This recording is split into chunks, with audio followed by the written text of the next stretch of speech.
Good afternoon. Welcome to Watercolor Painting in the Afternoon. My name is Beth. And today I wanted to do for you a demonstration of this painting that I made earlier. I thought it looked really cool, and it was fairly simple to do because it has just a few little colors. And I'm going to use that as my reference, and we're going to see what we can do. First I'm going to take down this paper. The paper I'm using is an inexpensive gin craft paper made of wood pulp, and normally I like to use arches. I mean, honestly I don't love using arches, not because it's not good paper, but because it's expensive paper, and it always makes me feel like, you know, if I don't do really well, then I've wasted this paper. So there's just all this stress. I put all this stress on myself because it's arches paper, you know. But honestly, it doesn't matter. You have to, oh dear, that just kind of ran out, didn't it? That's all right. You have to kind of be careful about not getting too precious with your, you know, quote unquote good paper. Well, that's probably going to make a mess in that corner, but don't know that I can help that. I will go back and maybe put some white, you know, put some white paint on it if it gets too much in that corner. But what I'm going to do right now is just wet down this entire piece of paper. The problem with any wood pulp paper is getting it evenly damp. Evenly damp. I don't want this to be wet or to pool anywhere. I want it to be damp all over because I'm going to make what I hope will be a smooth wash. I did one on this one, and I think it turned out fairly well. You know, I started with the blue. We had a little bit of pink here, and then more of an orangey sunset right in this area. And that's what I want to do again. So I'm going to check to see if my paper is evenly wet. It is, like that. And we're gonna see if I can't get the color right on this. You can see that I already tried a different painting on here with the palette. So let's just give this wash a go here. That's not gonna be dark enough. I'll put that together with some ultramarine blue. Let's see what happens.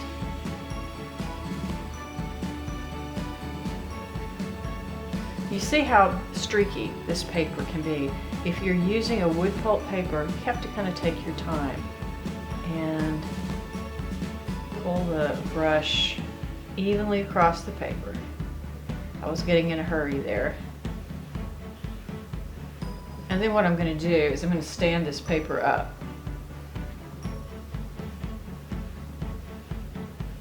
And let it flow down a little bit. All right, so after that, I want to add some pink, a little bit of pink to the mix so that it picks up that glow in the sky. Just a little bit. It doesn't have to be too much. I don't want it to turn too purple. So I say as it turns purple. Let's see if I can't get that a little bit better. Just kind of sap that up a little bit.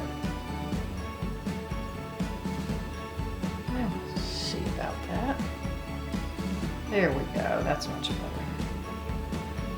And then down here at the bottom, I'm going to come back with the blue, but we're going to have the addition over here of some of this sunlit area. I'm going to add some yellow, some nice bright yellow. Really, it's kind of a bright color, and I put it kind of right in here. Before that's a little too bright, maybe. So let's just take it.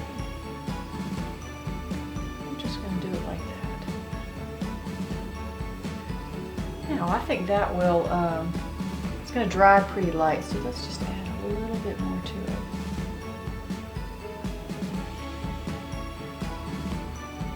what I'm going to do is allow this to dry. And when I say I'm going to allow it to dry, I mean like all the way dry.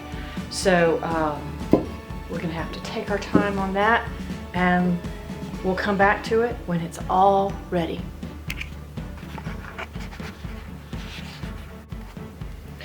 Okay, that is pretty dry. It is, I think it could probably dry just a teeny bit more, but that's pretty dry. And I think the wood pulp paper actually dries a lot faster, to be honest, than the cotton. But I don't know if that's a good thing or not. And I'm not here trying to promote any particular paper. It's just this is the paper that I have for now. So I'm going to begin.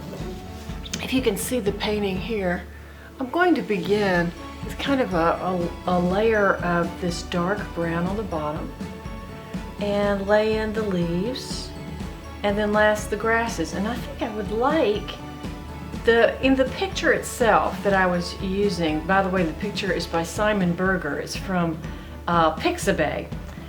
And in the picture, the grasses are almost all on the same length. So I painted it just as I saw it. But I think I want to make one of them a little taller, just to give it some variety. And yeah, that's just my eye doing that. I wanted to make a more interesting composition this time, and hopefully I will. But we're going to begin with this sort of dark layer of deep brown right down here at the bottom. What I'm going to do is just flick up. See, that's going to have to be a lot darker. Flick that paint up to look like grasses. Let's just keep adding some dark colors to that.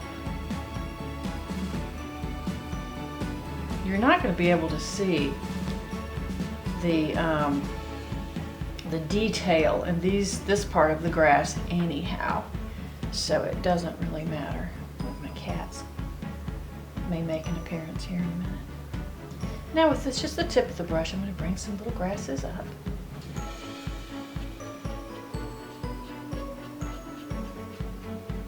Just a few, so that it kind of fades off into the background. This is good. This is the part that's going to kind of fade off into the background. It's not going to be something that's the star of the show or anything like that. Pull that off. And I want that a little bit darker. So we're just going to dot this around.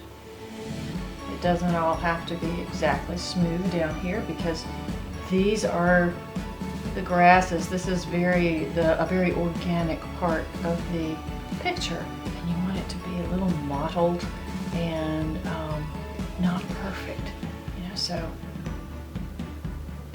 we can just kind of dot it around like that. Now I'm going to put a few sprigs of big grass up here. So that comes here and here. These grasses just come right down through the, right across the tape. Right?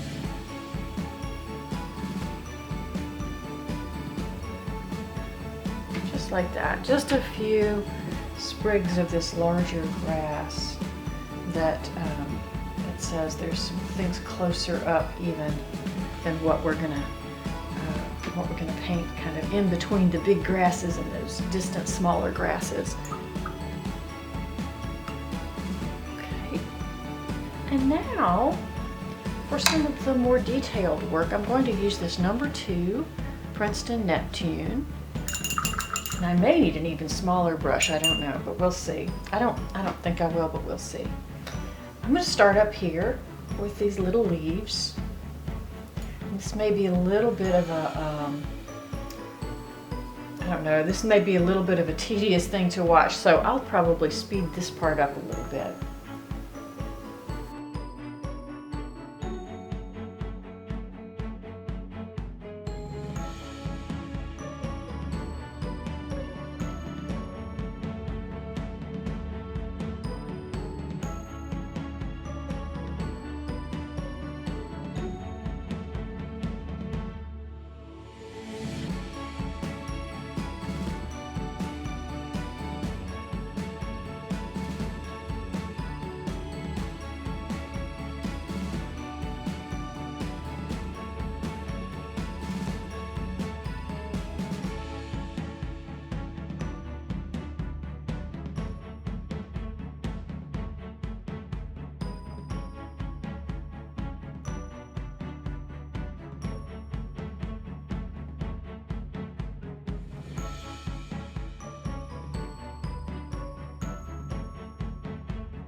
Sorry, my camera just went off.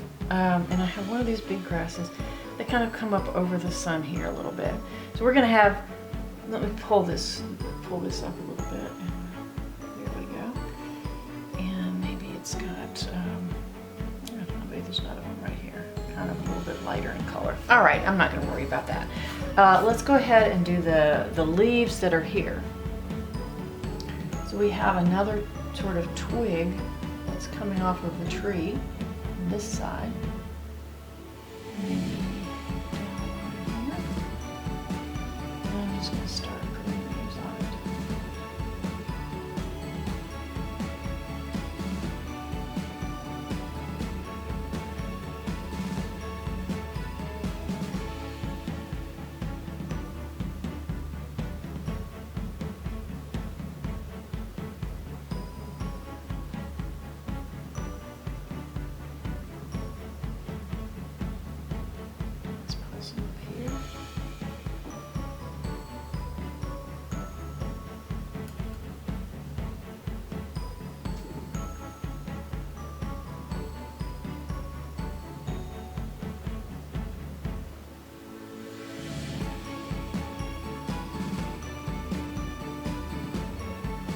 Maybe you want some that are a little bit lighter in color, not quite so dark. Dry a little bit lighter, especially here near the sun. One of the things I'm going to do here near the sun is add another color, and you'll see in just a minute what I mean by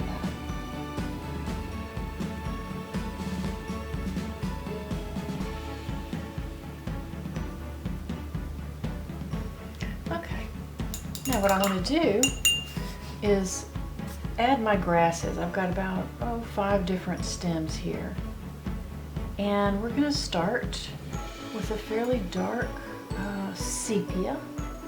Just stuck my brush in the Payne's Gray. I didn't mean to do that. Okay, so let's start with that, and we're going to just put one stem about right here,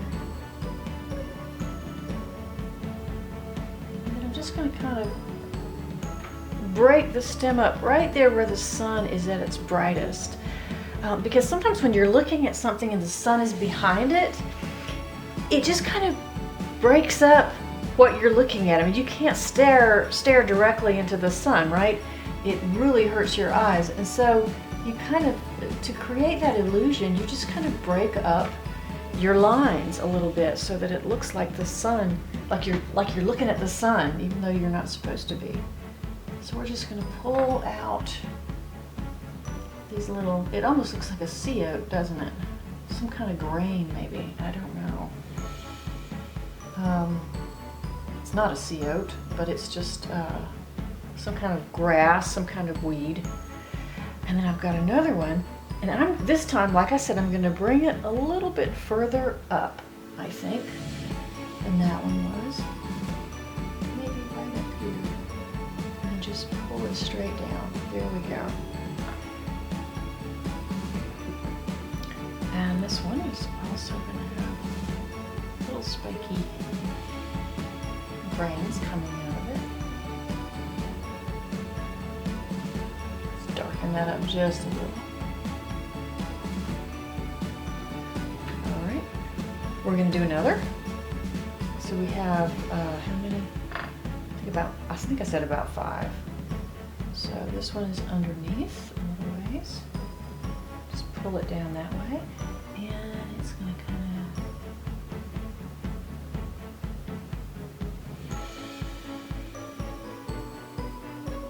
go down here. Alright.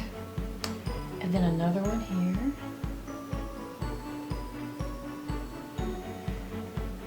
And this one looks more like it's facing us.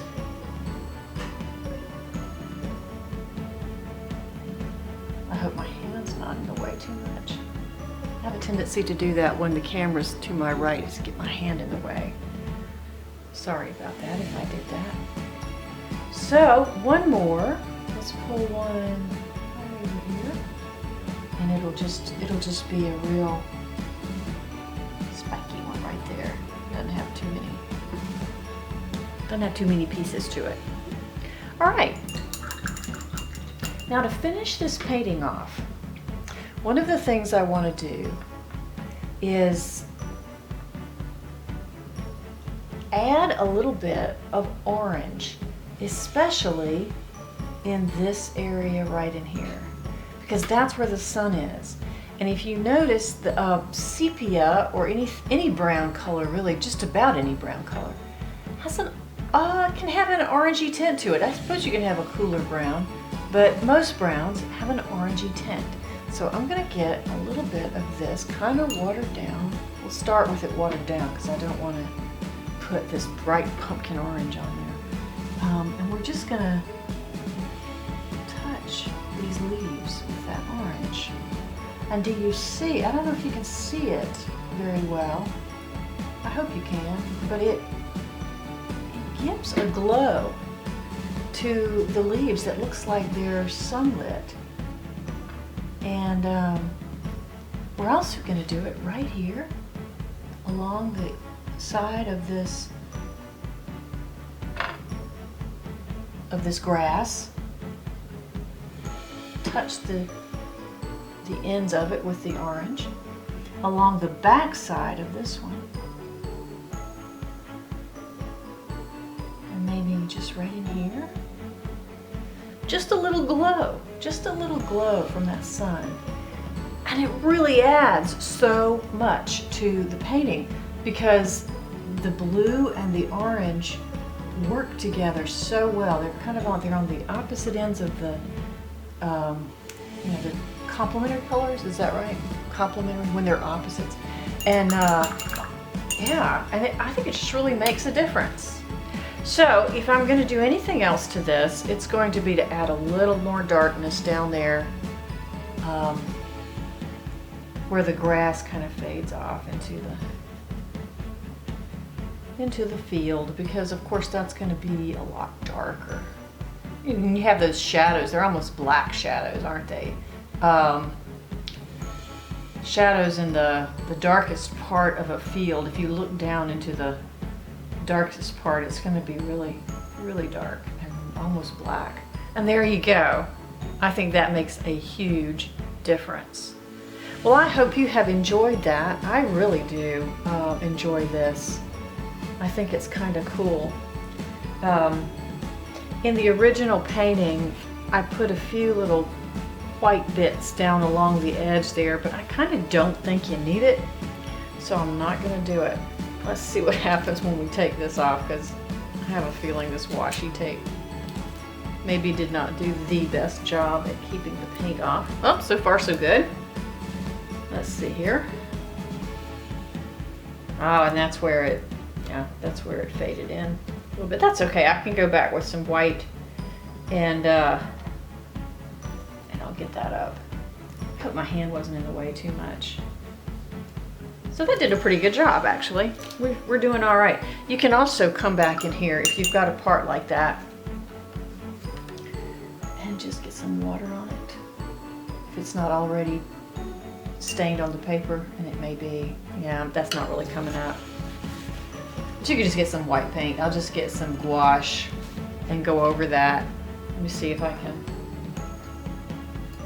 catch up right here with some gouache, some white gouache. I have to reactivate it a little bit.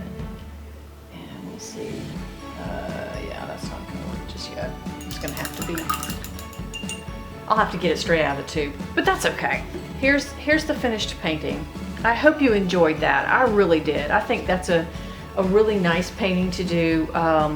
If you want to join along with me, or if you'd like to try it yourself, go check out Simon Berger on Pixabay, and his picture is right there for you to look at. Hope you enjoyed it, and don't forget to like and subscribe.